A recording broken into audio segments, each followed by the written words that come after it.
All right, you're all set, Jacob. Great. Thank you for joining us this afternoon. I'm Jacob Payne, a principal planner with the City of Tempe's Community Development Department. Today, I'm going to give you an update on a project we've been working on this year as an update to the Apache Character Area Plan. So I'll start off by getting into a little bit of background into the Character Area project and the purpose of these plans. I'll give a brief overview of what the original Apache Character Area Plan contained, as well as some real life examples of what the purpose of these documents is and how kind of the outcomes that they form new development. Then I'll go into details about the draft of the update to this plan and go through its contents, talk about some engagement and feedback we've heard in the process at this point so far, as well as some avenues for future feedback before wrapping up with some next steps and the process timeline moving forward. So character areas, what they are, they're unique areas that we've divided the city up into. There are 8 of them, as shown on this map. So Apache is the one numbered 4 right here up in the northeast part of the city of Tempe. These were an idea that was created during the City of Tempe's General Plan 2040 effort back in 2013, 2014, and has been a concept that's over the last 10 years developed. So each of these areas gets their own character area neighborhood plan that helps to inform new development in the area. So these documents, they're high level vision and policy, so nothing in the contents of these documents gets into the realm of regulation or requirements. It's all about aspirations, things we want to see perpetuate in the future. And where we get a lot of the direction from these documents is through the section where it contains what we call planning and design placemaking principles and guidelines. So those are going to be individual line items, as you'll see later in the presentation, that give us some direction as far as things to look at when we get new development, as well as potential for improvements and investment in the area. In general, these documents also are going to align with the greater view of the city as a whole, consistent with other master plans, general plans, comprehensive plans that the city's adopted. And a big part of these is that we want them to be community driven, that the type of things that they're promoting are aligned with the vision of the neighborhood based on community members. So purpose for these plans is kind of the big one is that it's an ownership document that the neighborhood can feel, that they have their own neighborhood plan, that it promotes the things that they're looking for in their community. A big one that we use it for as city staff is as a reference. Whenever we get new development applications, these documents are provided to developers, property owners, so that we can try and make new development more compatible and consistent with what's already there and also promote some of the ideas that these documents lay out. They also give us some input for the future investment decision making, as well as to further the overall goals and performance measures of the city of Tempe. I mentioned this a little bit on the earlier slide, but as I said, these are policy documents, so nothing in them gets into the regulatory. So a couple things specifically to point out that can't be done in a document like this. Any changes to projected land uses or densities, we have a general plan that informs us on that field. Any changes to zoning or private property rights, doing regulation about businesses or residences, we have the Tempe City Code and the Tempe Zoning and Development Code that oversee those. Additionally, these documents aren't intended to fix individual instances of noncompliance through, specific properties or specific issues. It's more of overall, what types of things are we looking for in the area. So the original Apache Character Area Plan was adopted by the City Council back in 2016. There's the cover of it there. So in kind of summary, it's a little bit briefer than some of the newer character areas that we've done. It's only 35 pages with 18 sections that I'll show you on the following slide. And within those 18 sections, it contains 78 individual principles. In addition to those principles and guidelines, there's also several maps in the document, what we call a historic plant palette, as well as some history and placemaking culture sections in the appendixes of the document. So here's those themes, the 18 themes from the original Apache plan. Some of these things you'll see are still reflected in the new update to the document. Some of the names have changed and switched around, and some of them have become new things altogether. Some common things pop out that we see in these character area plans a lot. Things like historic preservation, streetscapes, pedestrian scale, neighborhood identity. So just to give you kind of an idea of the types of things that were being promoted in the 2016 Apache plan. This is a couple page spreads from that document. So on the left there, that's one of the maps from the 2016 plan. This one's specifically showing neighborhood associations and homeowners associations, as well as parks. Um, and then on the right there is a page taken out from the design and placemaking page, principal pages. So you can kind of see the format where it gives you the section name. So that one up top being shade, a little bit of a preamble about what the objective overall is, and then numbered, 1 through 5, the principles that help to achieve that goal. So going into these projects, we always like to capture kind of a snapshot of the area. Demographics and employment are kind of a big component of that. So on the right there, that's a racial composition breakdown for the city of Tempe as a whole, as compared to specifically character area for Apache on the right.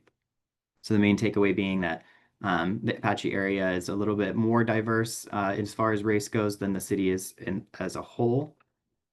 Some other socioeconomic data that we captured, just showing, population about 31,500 people, a median age that's relatively consistent with the city at large, a median household income that is lower, and the renter versus owner-occupied housing unit split being significantly different than we see in the city as a whole. So for the city of Tempe, we were about 60% renter. For the Apache area, that's 81%. So look at employment. So on the left there, those are the largest individual employers. So big names like the Freedom Financial Network have their office buildings right over by the 101 and the 202. UPS with their large facility off Wildermuth, and Oscar Health over on 5th Street. One thing that's not captured there is the Tempe Marketplace as one employer. It's broken down by the individual businesses there within, but certainly the retail sector making up for a significant portion of employment in the Apache area. On the right there, that's it broken out by the key industries. So finance, manufacturing, kind of taking a significant lead in that graph. These are some pictures of what the Apache area looked like back then. Some familiar buildings, artwork, still things that are still around, just trying to capture that mix of kind of the funky Tempe with the artwork installations, as well as some of those historic post-war neighborhoods, some of that strip commercial along Apache, and then some of the newer mixed-use urban developments. So some points of interest being obviously Tempe Marketplace is a regional commercial center. The Escalante Community Center is a very significant place for the northern part of Tempe. A lot of events hosted there. There's also 2 historic designated districts, that being the Tomlinson and Borden Homes neighborhoods. In general, kind of the traits and character, things that affect land use pattern and development. The adjacency to the 202 and the 101 freeways, definitely informs what kind of land uses we've seen historically in the area and we'll see moving forward. The location of the Smith Industrial or the Smith Innovation Hub as part of, that's a big industrial park for the city of Tempe. As I mentioned, those post-war neighborhoods, and then due to the presence of some new transit corridors, kind of with that infill mixed-use development that comes along with it. So I wanted to highlight over the last 10 years some projects that have happened in the Apache area and give you some excerpts from the staff report to kind of show you how implementation of this document functions. So the first one I wanted to mention is the cul-de-sac project over on Apache and Smith.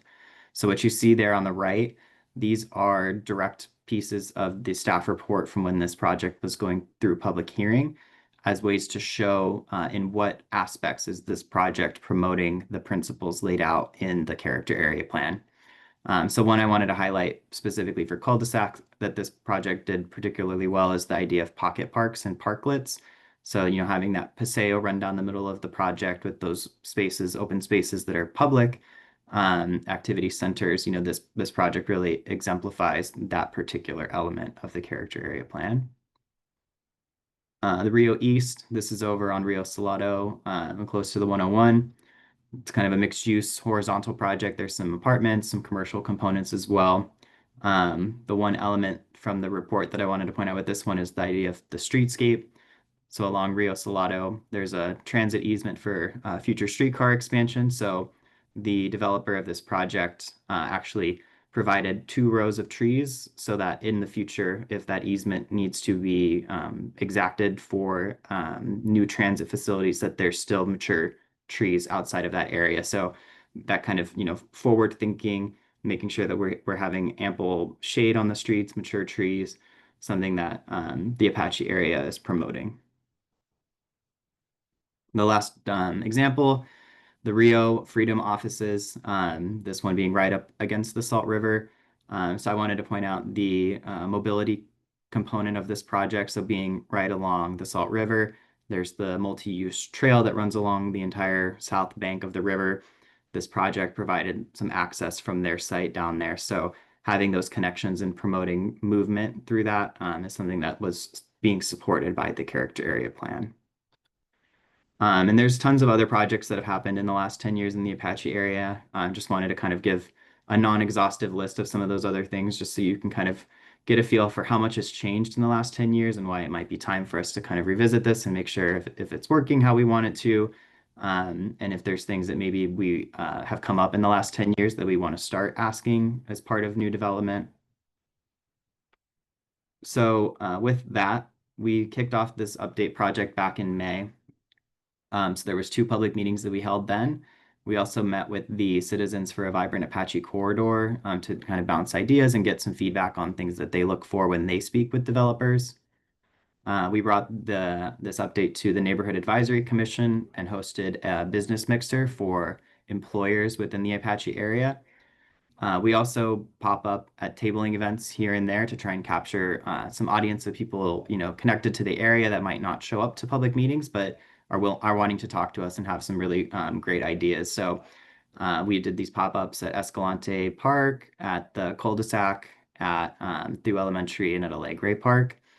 And what you see there on the right is posters that we brought to those events to get some feedback directly. People write ideas on sticky notes or they write on the board. And then what you see on the right there, those are the 18 themes from the original Apache plan. And they were telling us whether or not they still felt that these were important. So the information from these boards, these verbal engagements, as well as from an online survey, helped us to piece together the update that you'll see now. So just kind of a snapshot of some of the feedback that we got online, things like making it more shady so it's easier to walk, looking to continue to build commercial, local businesses, grocers in the area, development of things like canal-oriented parks, parklets, more public art, just to give you kind of an idea of some specific feedback we've received on things people are looking for in the area. So with that, we've pieced together over the last 4 months a draft of the update to the Apache Character Area Plan. So this was released last week on Monday. So this document contains 15 themes, and you'll see those listed there. So some of those will be familiar because they're identical from the ones that we saw in the 2016 version of this plan. But some of them are new, and some of them have been kind of combined or broken apart. So, things like public health and safety, that's a new element in this document. Sustainable development is kind of like an amalgamation of some other ones that were from the previous document, just to try and make it more readable and more user-friendly and easier for city staff and developers to kind of get across the message of what it is that we're looking to promote with our new development. So the contents of the draft plan, it's a very similar format that you might have seen from some other character areas in the city. It'll open up with kind of an introduction, some of that background that I provided you about, when we started character area planning, what its purpose is. We get into the development of the document, cataloging some of those public feedback opportunities that we've had. And then into kind of like this history, context, and culture section where The city's historic preservation officer has put together a very detailed history about Apache area and then gone into more specifics about some neighborhoods, things like Victory Acres, Alegre, and Escalante, a history section specific to the Apache Boulevard corridor and its past as being U.S. routes, and then a section about the Hudson Manor neighborhood as well. And then after that, we get into kind of the meat of the document where we get into those planning, design, and placemaking goals and principles, into those sections and talking about individual items of things that we want to promote and encourage. Last thing in the document, there's some appendix. The first one of those being our historic and recommended plant palette. So it's based on plants that are historically important to the character of the area, as well as plants that are native or desert adaptive that we want to promote through landscape for sustainable purposes. Included in this document as well, there's a plan implementation rubric. So that's designed to help us, city staff, be able to make more informed decisions about whether or not a individual development is being compatible with this document. So it's still a relatively new thing, but we wanted to include it with this document as an update. We include some of those snapshots and demographic information that I showed you earlier, as well as the planning process timeline. And then in addition to that, at the end, there will also be a resource for all the public engagement that we've heard so far. So survey summaries, and then all of the recordings for meetings and presentations as well. So here's a typical spread of what the draft of the update looks like. So I've broken it out into some more overarching sections. So you can see there, sustainability and resilience is the name of that section where we've grouped some of the individual themes.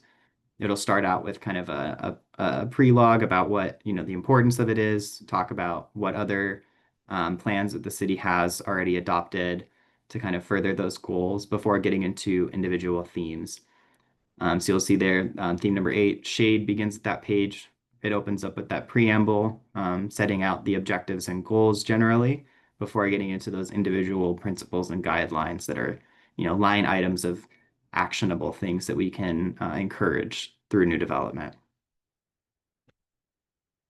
So moving forward from here, we're about right in the middle of this timeline on our phase 2. So we have put out the draft and we're doing feedback from community members and stakeholders in the area to get some feedback on that draft. So with that information, we'll look at revising the document, making it more complete before sending it off to public hearings for adoption. So in late October, we're planning to send it to the city's Development Review Commission for their recommendation, and then in December for City Council adoption. So with the release of the draft plan, we've opened up a comment form where people can send us suggestions. So you can find that on tempe.gov/CharacterAreas or using the QR code on your screen. And then we also have a dedicated email inbox specifically for any thoughts or questions about character areas as well. So with that, I'd like to open it up for any questions or discussion.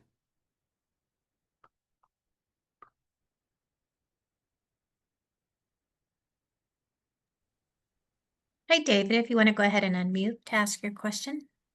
Yeah, I want to ask about pocket parks. I lived in the Apache character area 10 years ago when this plan was created, and it was always a big part that we were supposed to have green alleyways, and we were supposed to have parklets, and we were supposed to have pocket parks.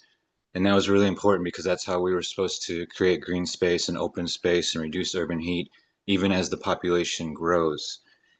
But as far as I'm aware, we didn't get green alleyways. The city made it illegal to walk in an alleyway. We didn't get any of the parklets in the area. And we did get cul-de-sac, which has one pocket park, but the other attempt to build a pocket park, the city rejected because the police department was worried about security and homelessness, and so the city rejected the pocket park. So now I'm concerned about this because now this is a situation where we're basically creating this false expectation where maybe before pocket parks were acceptable, but now homelessness is a concern, so they're no longer acceptable. And this creates a false expectation for the residents. It creates a false expectation for the developer that tried to build a pocket park and was rejected. And it's really a failure for the city to strategize on how we're going to increase open space and green space in the area when we're not having things like green alleyways or pocket parks. Sure. Thanks for your comments, David. I'll get started on a response, and then if Ryan, if you have anything to add, please jump in. Um, so yeah, like you were mentioning, David, the idea of kind of these use the alleys, right, as kind of this connective space. I know we've talked about it before in other meetings, but you know, kind of the reality of what it takes to get there and whether or not the alley is being used for other services.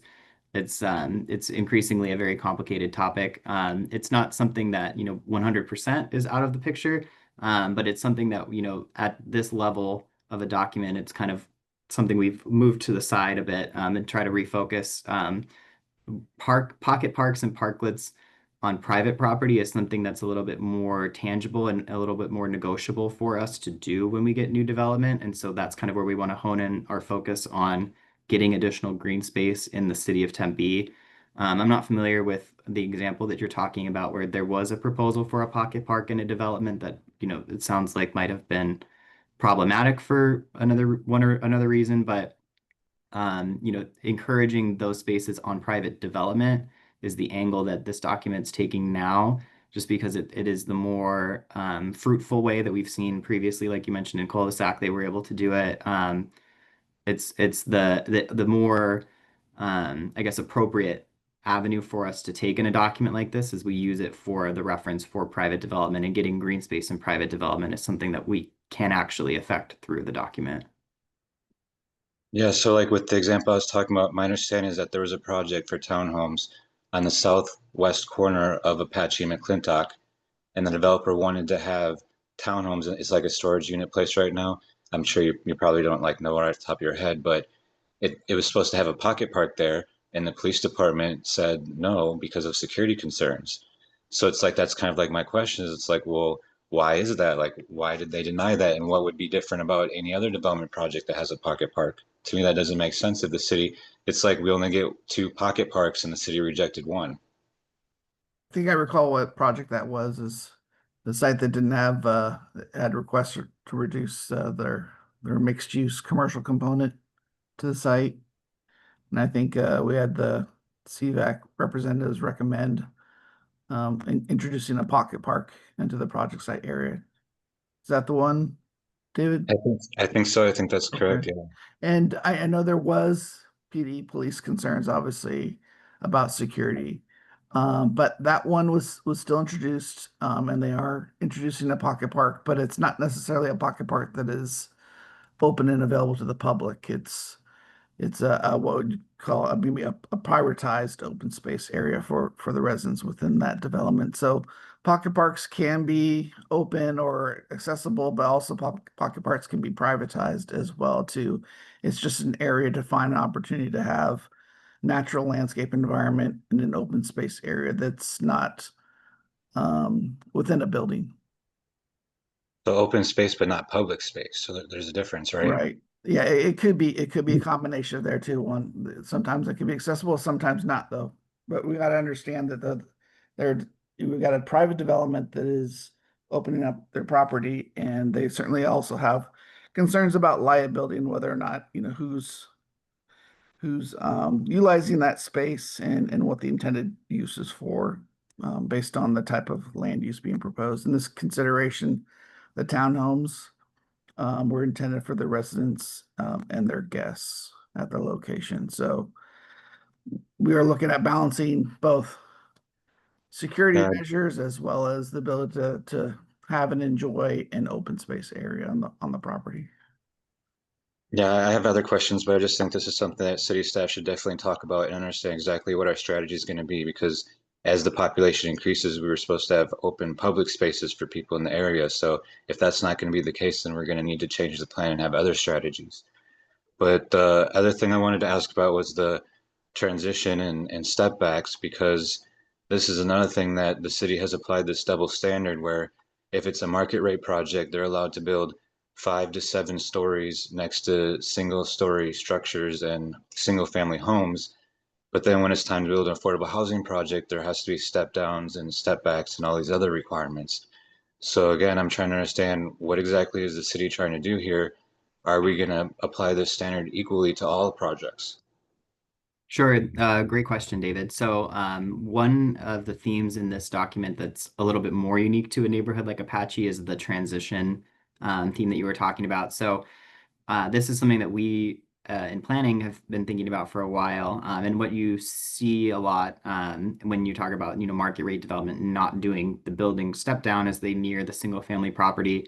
That's a result of them establishing their planned area development and exempting that requirement from being necessary. So which is, within their right to be able to request to do as part of their rezoning application.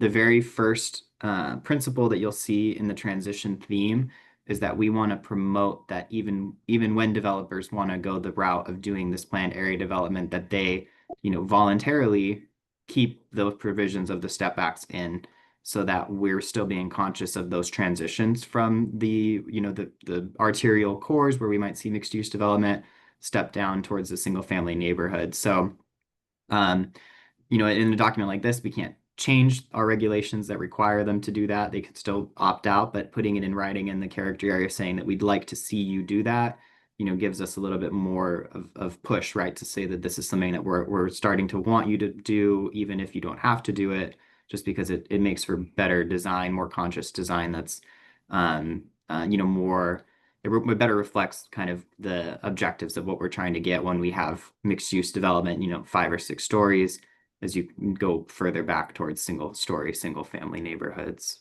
Yeah, it'll give us an argument to make basically better recommendations on those step back areas when there's a provision that's in place if one's being requested to modify. Prefer the So, alternative. thank you. So when you plan for housing development, is this like, could this potentially reduce the housing supply if developers were to start? Because there's height restrictions and other restrictions, right? So if market rate projects were to start having these step downs, that would reduce the total housing supply. It wouldn't be very significant if it does it at all. The step back provision starts, in the setback, and then it begins at 30 feet, and you kind of draw that 45-degree angle. And it's And a single lot of family only, right? Right, and this is only adjacent to single family, so there's going to be property that develops for housing that's not going to have that provision because they're not directly adjacent to single family. But all that to say that we've seen a lot of mixed use housing typology that even though they don't provide a step back, there's other things going on in the rear of the property that even if they did have a step back, they're kind of outside of it, whether that be surface parking, some green space, back of house for the building. So and encouraging them to keep that step back is just going to make the building form a little different. It probably is not going to affect the capacity of units, and there's always room to place them elsewhere on the site. It's more about the design and keeping the building kind of more in tune with the surrounding. Thank you. I'm trying to be quick. My last question is about car-free developments because I know you mentioned cul-de-sac. And I know that there was like talk about adding EV chargers and things like that, but I didn't see anything specifically talking about car-free or reducing parking for development standards. I know that's part of the TOD and everything, but is that something that could be added as part of the character area plan to let people know that this is an area that has very high number of car-free households and car-free people. So this is an area where it's acceptable to potentially build no parking at all. Sure. So at a level of this document, when we talk, just strictly about policy aspiration, what we can do, and you'll see it's in the mixed use theme. I think it's mixed use 6. So I've got it up on my other screen. We've got a principle in there that talks about looking to the future and updating the city's zoning and development code for the transportation overlay district to further promote, better and newer ideas about what transit-oriented development and design looks like. So that one doesn't particularly talk about, looking at parking reductions. We can see if that's something that might fit in here, but that's kind of our idea is that, eventually we want to get around to updating our transit-oriented development standards and guidelines, and certainly the parking ratios is something we'd be looking at as part of that process. So in this document, right, that's about as far as we can go. It's say, we want to start thinking about that and we want to do it. We can't say in there that we're going to or that we are going to do it, right? It's kind of future proofing and just pointing out that, this kind of policy direction change for us is something that we want to go forward with. And David, on a side note, just to let you know, we did get direction from council when they met with our joint DRC committee meetings. And we do have direction to bring forward further TOD reductions in those areas that were originally part of the urban core master plan efforts. So that area of parking reductions will be revisited very, very shortly. Thank you, everyone. Thank you.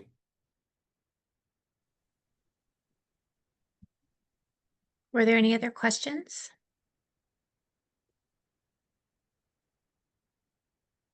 Okay, well, thank you so much for joining us, and we hope that you go online and provide feedback there as well. Jacob, anything else? Nope. Thank you everybody for the Our time. meeting tonight. Oh, we will have a meeting tonight as well. It'll Open be house. An open house, right? We'll be at cul-de-sac. They're having their night market. So if you can make it, we'd be happy to see you. We'll have some copies of the draft physically in hand as well. If you want to take a look at it then. We'll be there at 6 p.m. Great. Thank you.